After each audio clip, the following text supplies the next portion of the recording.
না। এটা কি হলো? এ ভাই, তুমি এটা কি করলে? আমার হবু বউয়ের গায়ে কিস দিলে কেন? আরে ভাই, রাগ করার কিছু নাই। আসলে ব্যাপারটা হচ্ছে কি, আমার বন্ধুরা আমাকে বেট লড়েছে। তো ওর আমি যদি গালে কিস করতে পারি আমাকে 10,000 টাকা দিবে। তো 5,000 টাকা আপনি রেখেন, 5,000 টাকা আমি রাখছি। ঠিক আছে, চিন্তা করে দেখেন ভাই। এবার এই সামান্য একটু বিষয় নিয়ে আমার সাথে ঝামেলা করবেন, তাই 5,000 টাকা নিয়ে আপনি খুশি থাকবেন। হ্যাঁ ঠিক আছে, দে 5,000 টাকা আমাকে দে। হ্যাঁ, কি বলছো তুমি? এটা সামান্য 5,000 টাকার জন্য তুমি এইসব কথা বলছো? আচ্ছা ঠিক আছে, যা হয়েছে ওসব কথা নিয়ে বাড়ি লাভ নাই। সেটা আর ফেরত যাওয়া যাবে না। তার থেকে ভালো আমি টাকাটা ঘুরিয়ে নিলি। আরে কি বলছো? কদিন বাদে আমি তোমার বউ হব, আর ওই 5,000 টাকার জন্য তুমি এটা কি করছো? আমি এইসব আশা করিনি। এইসব কি? হ্যাঁ, আচ্ছা, আমার কাছে আর একটা অফার আছে। আপনাকে আমি পুরো 10,000 টাকাটাই দিচ্ছি। ওর সাথে জাস্ট 5 মিনিট আমি কথা বলবো, আর কিছু না, জাস্ট কথাই বলবো, 5 মিনিট আলাদা কথা বলবো। আচ্ছা ঠিক আছে, কথা বলো, আমার কোনো সমস্যা নেই, আমি চলে। এই তুমি কোথায় যাচ্ছ? দাঁড়াও দাঁড়াও।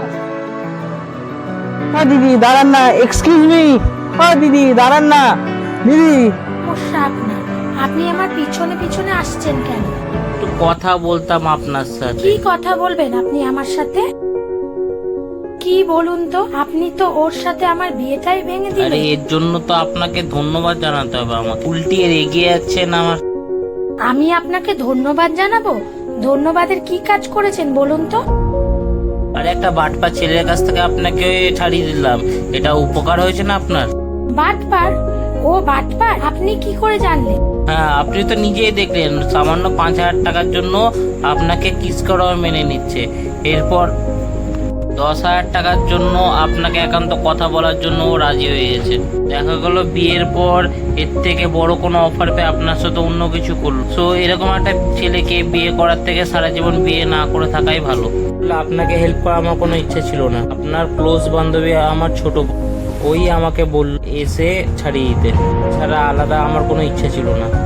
বোনের কথা শুনেই আমি এখানে হেল্প করতে এসেছি। আমার বোন তো ফ্যামিলির বাইরে আর কারোর সাথে পরিচয় রাখে না, শুধু আপনার সাথে। তাই আমি এসে ছাড়িয়ে দিলাম। ছাড়া আপনি কাকে বিয়ে করবেন না করবেন সেটা একান্তই আপনার ব্যক্তিগত ব্যাপার। থাকেন, আপনি চান গিয়ে বিয়ে করেন আপনার পছন্দের ছেলেকে। আমি চললাম, ভাই। আরে দাদা শোনেন, এক্সকিউজ মি। এর মতন সিরিয়াস ডিসিশন নেওয়ার আগে যাচাই করে নেওয়া ভালো ছেলেটা কেমন।